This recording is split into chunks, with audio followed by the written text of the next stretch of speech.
Crack, I had a 20-year addiction to crack. And as crazy as it may sound, crack actually saved me from being a serial killer.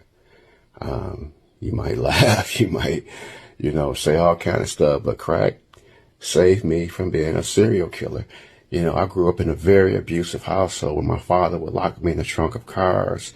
He would beat me. He would hang me on the trees in the backyard. He would beat my sisters. He would rape my sisters. He would shoot the house up. I can't tell you the many times the police came to the house. He would just do all kind of wicked stuff, make us fight each other, just all kind of things. If my father, I'm 57 years old, if my father had did those things in this day and age, they would have thrown him up under the jail and written a book and made a movie about him. He was so diabolical. He was intentional on torturing us. We were terrified every day to walk home from school knowing that this man was going to be there and not knowing what mood he was going to be in. Let me give you an example of how crazy my father was. There was one time that he called me downstairs. We lived in a house with 3 bedrooms, and my sisters, I had 3 sisters. Well, I have 3 sisters, and they slept upstairs. He called me down. I was about 7 or 8 years old. He called me downstairs and he said, "I want you to play like you came downstairs and you found me dead and you found this knife in my chest." So he went to grab some checkbooks back then. He put this knife inside the checkbooks and put the checkbooks inside his chest and closed and buttoned up his shirt where it appeared like he had been stabbed in the chest. And he poured ketchup all around himself. And he said, "You better go upstairs and you better make sure you're convincing and letting your sisters know that you found me dead like this, because I want to see if they really love me and I want to see their reaction." So me as a kid, now this is one of many incidents with this man. So I go upstairs and I'm telling my sisters, I found daddy downstairs and he's dead and blah, blah, blah. And so they run downstairs and they're looking around and they see all this red stuff that appears to be blood, and they're not even screaming. They're just like, "Oh, wow, wow." And then one of my sisters out of nowhere, and it's kind of funny today, not comical funny, but kind of funny. She jumped and said, "I smell ketchup."